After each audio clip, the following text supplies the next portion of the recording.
Welcome to the Drum Set Shrink podcast. My name is Stefano Ashbridge, and this is a show about drummers, drumming, and the challenges that come with playing the drums. Today we have our first guest on the podcast. We're going to talk to Bart Robley about his new book, The Rhythmic Journey. Bart is a professional drummer, educator, author, and podcast host. Bart, welcome to the show.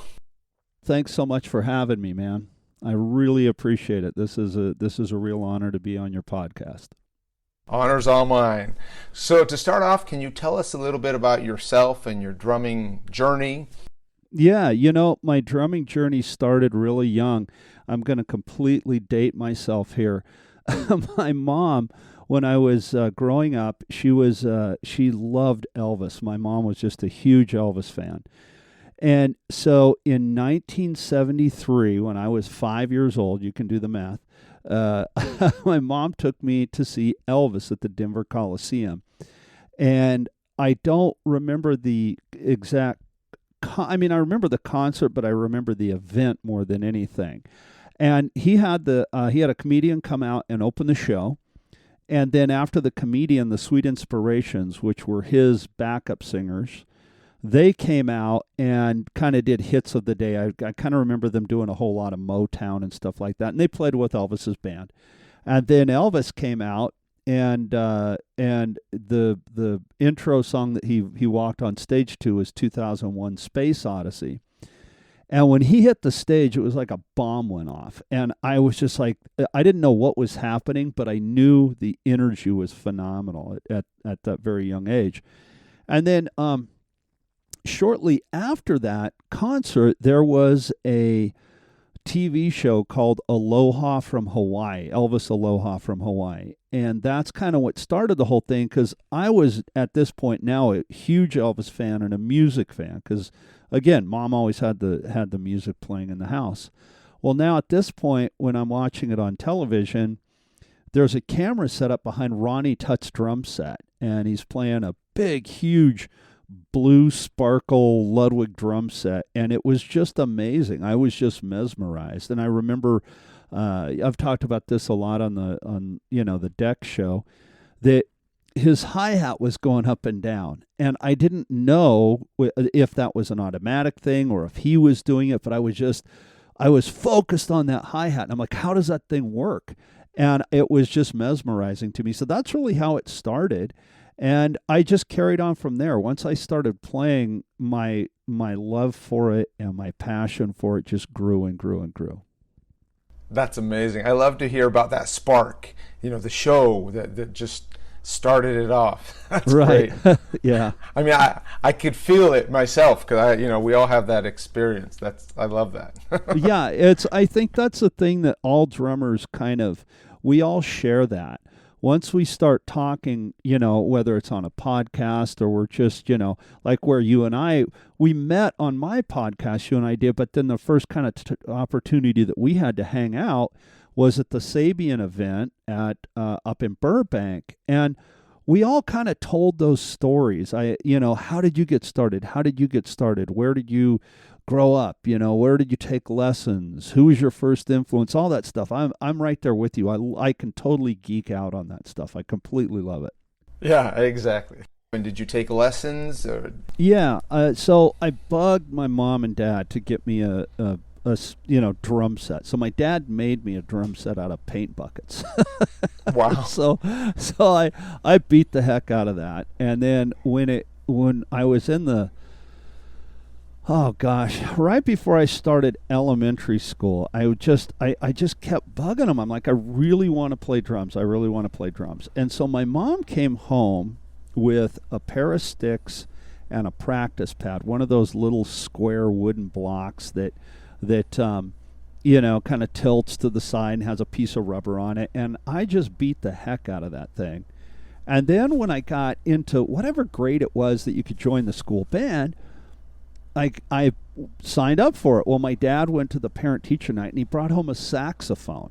And I'm like, oh, are you new around here? I don't want a saxophone.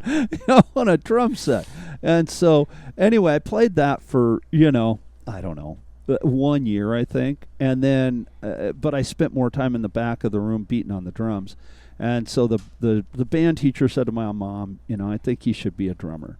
So the next year they got me a snare drum, and I already knew some of the rudiments from, kind of just, I mean, this was so long ago, it was archaic, and coupled with the fact that I grew up on a cattle ranch, there wasn't a music store that was real close by. I was out in the sticks. I was out in the middle of nowhere. There was no internet, none of that. So I just kind of, I kind of knew what a drum roll was, and one of my friends in school kind of showed me that. And then I had learned a paradiddle. But then when I got into that, when I got into the school band playing drums, I started taking private lessons, and it just went from there.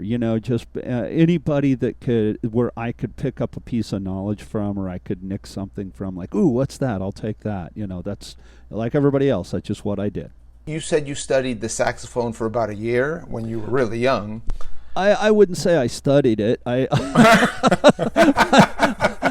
Okay. I made a bunch of noise with one, but that was about it. And okay. Honestly, Gotcha. What's funny is I would, like, I'm sitting in my studio right now as we're recording this podcast, and I'm looking around me. I've got an E drum set. I've got my drum set here that I record on. I've got a guitar. I've got a cigar box guitar, and there's tons of percussion instruments. I really kind of wish I did play the saxophone now, because it would be fun. So, who knows? Maybe I'll find one at a garage sale someday and buy it and, start making noise again. But yeah, I didn't really study it. So do you play guitar? Again, I mean, I know a couple of chords and I can fiddle around, but I don't play guitar. I actually bought the guitar because I wanted to learn. And I got it, and everything I've learned has been, from one of the guys in the band. Hey, show me how to do this, show me how to do that. But I know enough to be dangerous, and I pick it up and plunk around on it. But it's on the bucket list to start taking lessons and, learn how to play better. Well, what happens with me is every time, and this is so dumb, every time I pick up the guitar and I start practicing it, I'm literally sitting right beside my drum set, and I start practicing and I'm playing along, and then I start thinking, I really need to work on that Afro-Cuban thing, or I really need to work on the, something on the drums, and I'm like, I'm just wasting time on this guitar, and I go play the drums. It's like I feel guilty about it, I guess. I don't know. Yeah, exactly. Your drums are looking over at you. I know. I need therapy, I think. No, but that's awesome, because I mean, playing another instrument can only help you as in your perspective when you're playing the drums, to have an understanding about what the other musicians are doing. So, all right. Do you play anything else?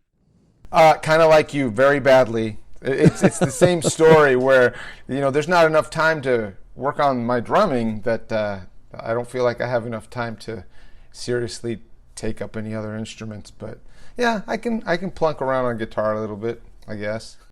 That's cool. Yeah. It's funny because I'm sitting here and you spend all the money on the guitar. I got this it's a beautiful Fender Stratocaster, and it's like, I should really learn how to play the darn thing. Yeah, right. So if we fast forward from your beginnings, and even fast forward to now, you are a busy professional working drummer with a lot on your plate.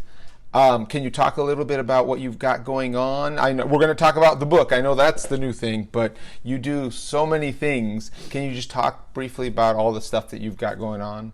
Sure. Yeah. And thankfully, I'm a busy working drummer. I have to say that, because I'm like you. I mean, we live here in the L.A. area, and again, you and I were at the Sabian hang, up in Burbank. And I could throw a rock out the window and hit 20 guys that play drums better than me. So I'm very thankful for everything I have, and I want to start with that. So yeah, I moved to L.A. from Colorado many years ago, and just kind of started playing around the scene back when it was doing the Sunset Strip thing, doing the Roxy and the whiskey, and back when Gazzari's around. Again, I'm dating myself, but played all the L.A. clubs, and did that. And then kind of got tired of that. I just got burned out on it, and I played in a couple of metal bands. And as much as I love heavy metal, to me it was kind of getting to where it was really creative, but yet everything was still kind of the same. The voicing wise, right? Drums, bass, guitar, everything real loud, and I kind of wanted to add more voicings into my music, and so I got into. And I'd always listen to country music, and again, growing up listening to Elvis and all that sort of stuff, I really liked other textures, I guess we could say, within the music: mandolin, slide steel, clean guitar, Telecaster, Stratocasters, not just loud, distorted guitar. So I got into the Sam Morrison Band, believe it or not, 24 years ago. And when I got into the band, it was a country band. And so the leap from being in a metal band to a country band was, oh my God, it was just insanely challenging. And at first, I'm sure, we've all run into this where we hear something like, oh, it's easy, I can do that. But then when you kind of start digging in and you really start listening to the feels and the textures again, back to that kind of, way of describing it, everything changed for me. It was a really pro gig. I did a couple of local gigs, and then as a sub. And then Sam called me up and he goes, hey, my drummer has left the band and the guitar player left. And I've got a new guitar player, but I really need a drummer, and we're going on tour over in Europe for 2 weeks, and the gig is yours if you want it. And I said, yeah, man. So I've been holding on ever since, That's awesome. Wow. Yeah, it's worked out really good, and it's kind of become more of we do a little bit of everything. It's more like classic Southern rock type of feel to it. A lot of very Allman Brothers-ish, type of stuff. Real jazz and rock influence stuff, which I really like. With our original stuff, and then for working wise, we do a lot of that type of music in cover tunes to work. A lot of Allman Brothers and stuff like that, Leonard Skinner and things like that. And then we have a Bob Seger tribute that keeps us super busy. And that, believe it or not, we got signed to a record label many years ago in 2007 to re-record all of the Bob Seger stuff.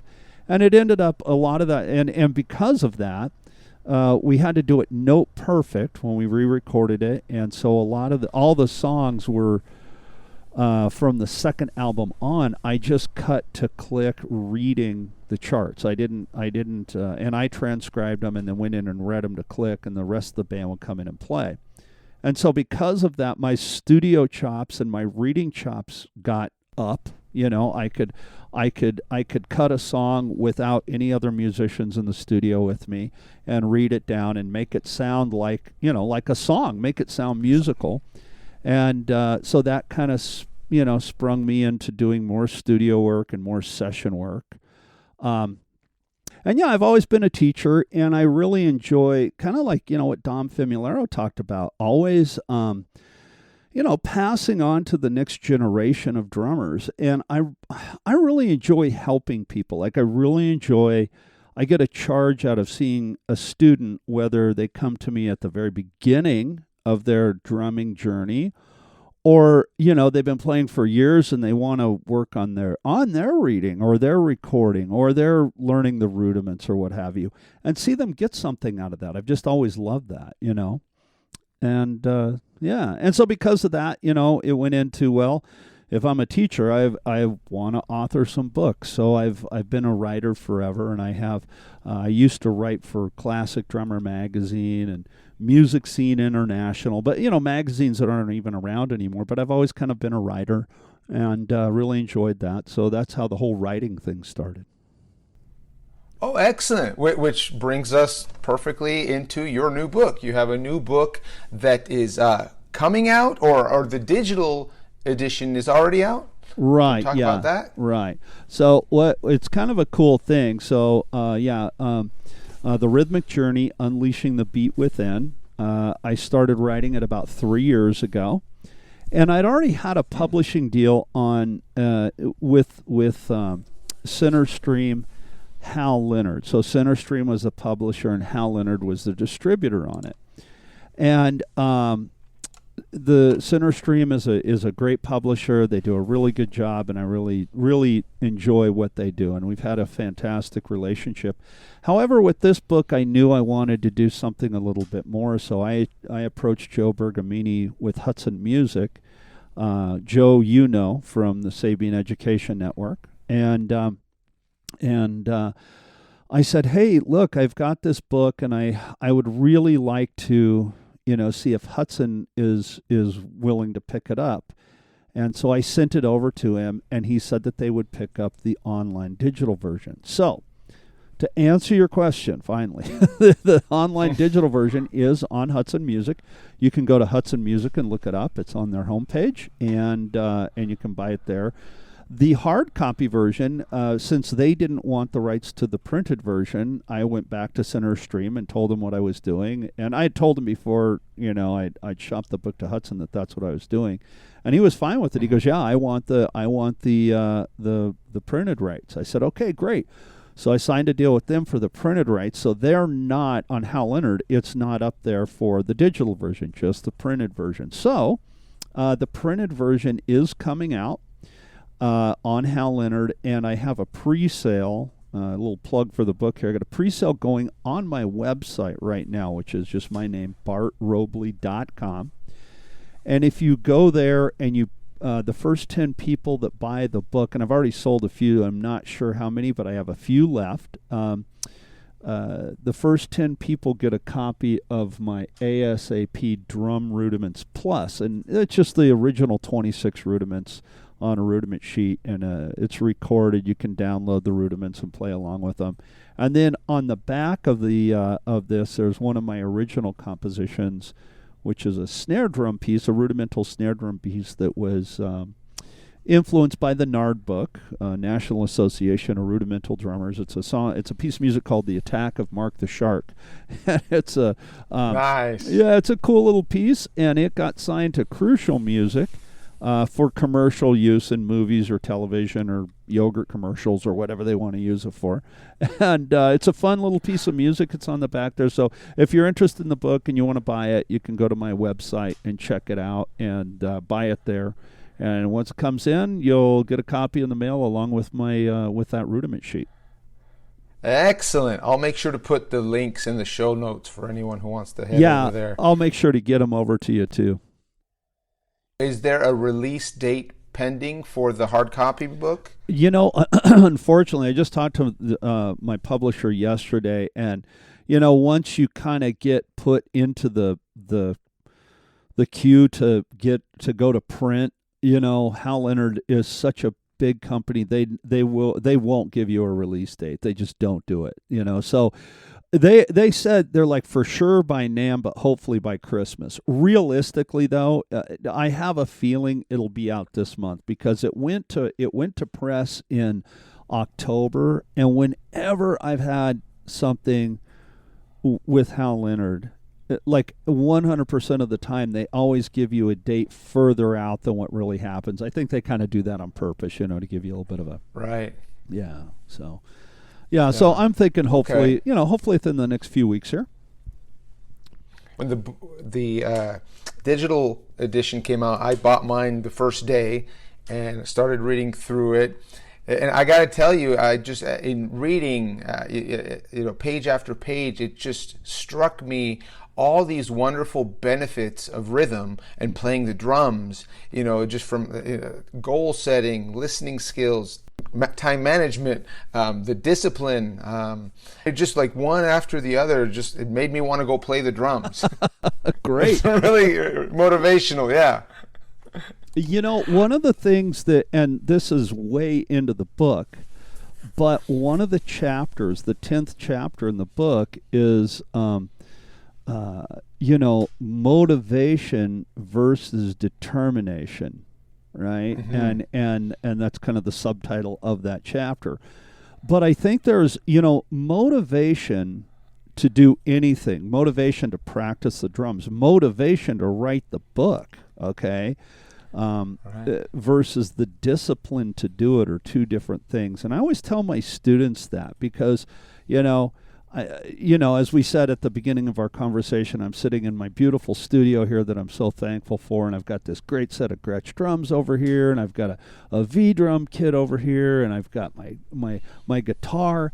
But, even though I've played these things my entire life, it's still a huge challenge. And I think that that's something that every drummer will tell you.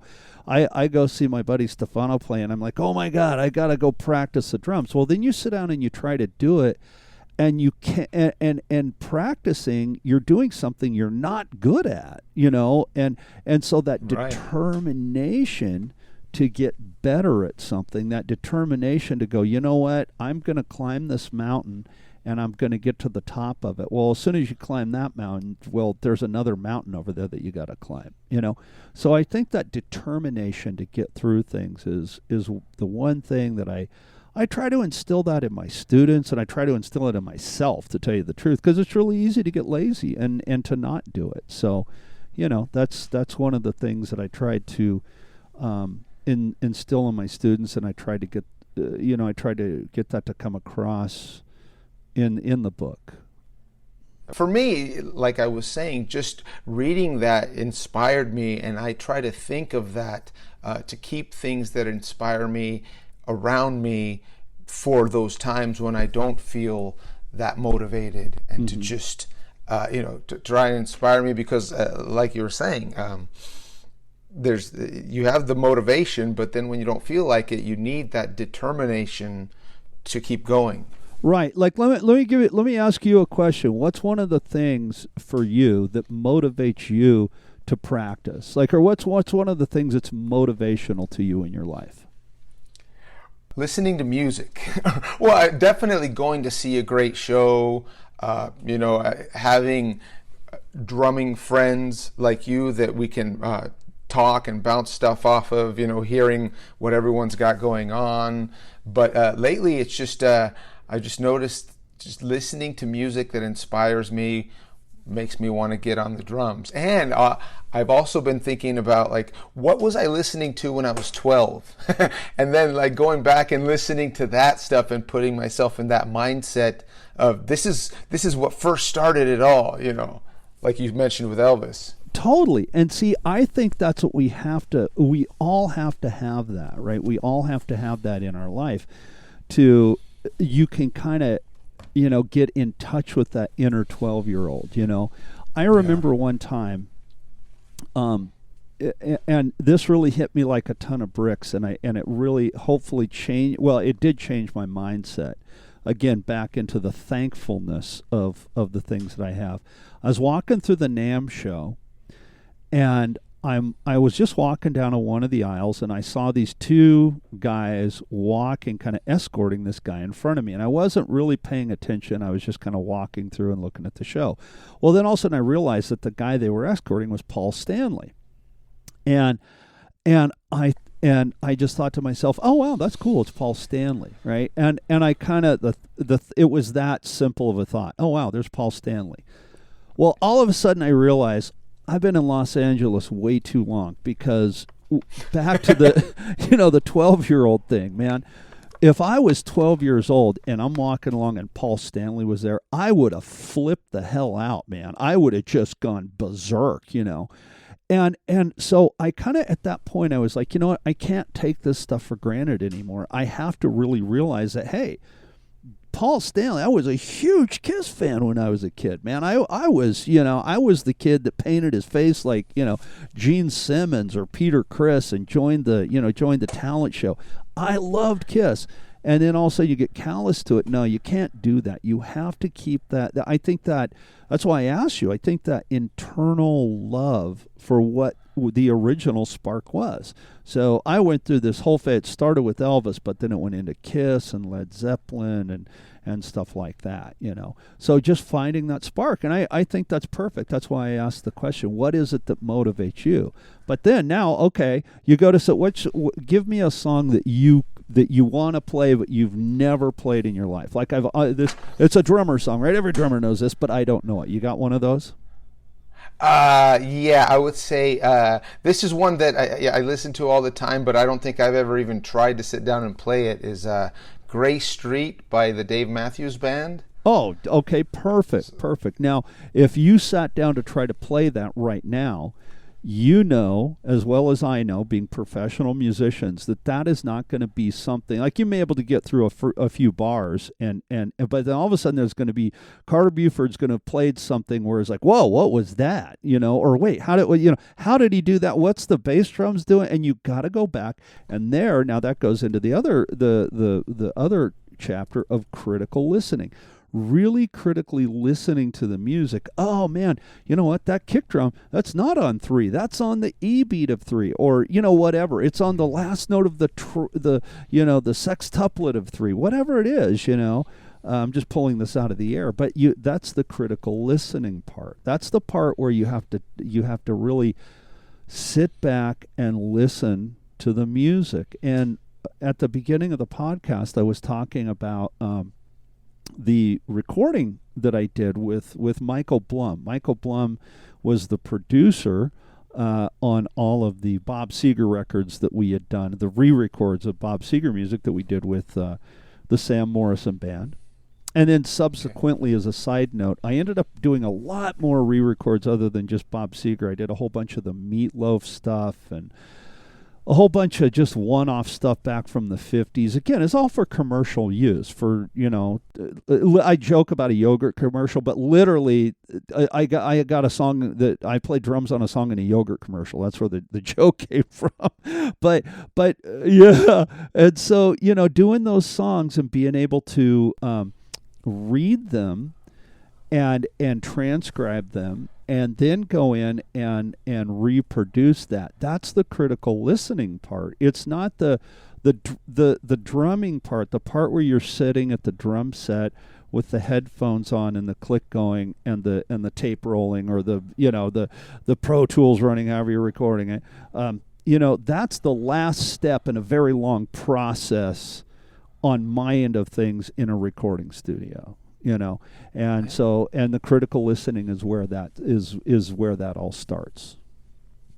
Definitely, yeah, and that's a great skill to have, especially if one has the aspiration to becoming a professional working drummer, to be able to do that. Exactly, exactly. You have to have that. You have to have that. Going back to the book, you'd mentioned that you started writing it, or the spark was like 3 years in the making. What was the initial spark or motivation that started the book? Perfect. Well, so I had always written, like I said, and I have a Medium blog page you can go and look at, and you can read my blogs there. I used to write for Classic Drummer, interviewed a lot of great drummers, and did some fantastic articles with them. I think some of them are still up online. And Music Scene International, just any place that would publish my stuff, I was all about it. I wanted to get my viewpoint out as a drummer. So I knew I had a book in me about rhythm and drumming and the journey that I was on, and the things that I had done to become a drummer. And when COVID hit, I was, as with everybody else, the world just kind of shut down. And I'm like, well, how am I going to keep my teaching practice going? How am I going to, there's no gigs. All the gigs got canceled. What am I going to do? Right. So I'm out for a hike. Just because I'm I like to keep myself in shape. I work out, do stuff. I was out on a hike. Actually, my wife was with me, I think, and my phone rang, and it was Chip Ritter, and that's how Drummers Education Connection podcast got born, and how I met Jeremy. And I'd met Jeremy Steinkohler at NAMM a few years before, but we became really good friends through that. Well, he had written a book called Finding the Groove, so that's a plug for Jeremy's book. It is an amazing book. I don't know if you've read it. I sure have, definitely. Isn't that such an amazing book? Yeah, exactly. Right. Well, his whole thing on the, and I'm going to say it wrong. I know I'm going to say it wrong, on the myelin sheathing. in your brain. He so eloquently puts it that it's like insulation on wires, and it's a chemical in our brains that makes us pick up muscle memory. So let's say I'm playing paradiddles, right, left, left, left, and I'm practicing those over and over again. Well, that myelin sheathing makes the muscles just automatically do it. Well, if you're playing the paradiddle, right, left, left, left, and you're playing it all wrong, the myelin sheathing doesn't know. It just keeps sending that signal. So if you're practicing good or correct, or you're practicing bad and incorrect, the myelin sheathing doesn't know. It just keeps sending the signal. And so you have to get past that. You have to make sure you're doing it right. And you have to do the repetitive motion so that the muscle memory will kick in. And that really inspired me to, because he worded it so well and he explained it so well. And I already had a couple of pages written, but I was like, you know what? Now's the time I'm going to write my book. So I just started writing, and it was, a page at a time, just like anything else, a little bit here, a little bit there. And I think with any project, the follow through to finish something is the hardest part. Once you write a book, you think it's done, but it's not. And so the follow through is always the hardest part. But that was the inspiration, honestly, was I knew I wanted to do it, and Jeremy just kind of, made sure that candle was lit, and away I went. I just kept going with it till it was done. So you had inspiration, just like, musical inspiration, but book inspiration, I guess. Totally. And see, that's what you were talking about a minute ago, right? When I asked you what inspires you, it's the drummer friends around you, it's the guys around you, it's the people that are cheering you on. And so that was my motivation, but believe me, it took determination, because there's so many times I'm sitting here staring at my computer screen and my eyes are bleeding and I just want to turn it off. I don't want to write anymore. And when I'm on the road with the band, sometimes it's like I'm sitting in my hotel room and I've got a couple of hours and I just don't want to write, but it's never going to get done. It's not going to write itself. So you just go to work, and yeah, it was a lot of determination. And so there again, that discipline that it takes to do that. So everything all ties into it, I think. Yeah, definitely hard work, but it definitely paid off. I really enjoy reading the book, and what I usually do is I skim the chapters to get the lay of the land, and now I'm looking forward to getting back in there and really digging into each chapter. So congratulations, it's a wonderful book. Can you tell us again where it's available? You mentioned through Hudson, and then at your website. Yeah, so if you go to Hudson Music, hudsonmusic.com, the digital download is there. And Joe Bergamini and Rob Wallace have done an amazing job with Hudson Music, and that's why I wanted to be on there. And just the fact that I'm on, the same publisher, as Steve Gadd and Greg Bissonette and, all these amazing drummers. It's like, oh my gosh, it's such an honor. So Hudson Music, you can go there, you can download it, you can read it today. If you want a hard copy of it, go to my website, bartrobley.com, and there's a button on there where you can buy the hard copy. And once again, the kind of the little perk that I'm running on that is a couple of years ago, I did, actually it was about a year and a half ago now, I think, my publisher on CenterStream approached me and said, hey, I want to do a thing on the original 26 rudiments. And so I was like, oh, okay, cool. So, and I had actually had the original 26 rudiments actually just already done. I had already kind of put it together in a little format on my computer. And I was like, okay, done deal. And then we put the Attack of Mark the Shark solo on the back of it, and I recorded them and did all this stuff. And so he put that out, and it's literally, it's like it's a little handout. It's a one-page thing, and the solos on the back. It's a great tool. And so if you go to my website and the first 10 people that buy the book, you'll get a copy of that with it. And again, that's bartrobley.com. So that's the only place where you can get the hard copy as a pre-sale. Once it comes out, it'll be, everywhere that Hal Leonard sells stuff. And you know what, again, Hal Leonard being on there, Hal Leonard is like the biggest music publisher in the world. So being on Hal Leonard is just also such an honor. And so getting one book on two publishers is absolutely amazing. Hal Leonard is so big now. They do a little bit of everything. They used to be just the king of publishing, but now, Gretsch is involved with them and all these other companies. And so that's why I was kind of like, you know what, I think I want to go with the digital on Hudson, because they're more specialized just in education and publishing. They're not selling guitar picks and stuff as well. And again, that's not a slam. That's what they're focused on. Right, definitely. All right, well, everybody go get the book. Bart, thank you so much for joining us. I really appreciate it. I really appreciate you having me on. And for those of you who, if you live up in the LA area, he's such a great guy. He's been on the Drummers Education podcast, and just a real friend of the Drummers Education Connection and the Deck Show. And I really, really, really appreciate you doing this for me and giving me a plug on my book. It's been really wonderful. And if there's ever anything that I can do or we can on the deck can do for you, please let us know. We'll always be there for you and what you're doing. You got some great stuff going on, buddy. Thanks, Bart, and me as well. Definitely. Thank you. Thanks for listening. You can find me at drumlessonsinla.com. My name is Stefano Ashbridge. Until next time.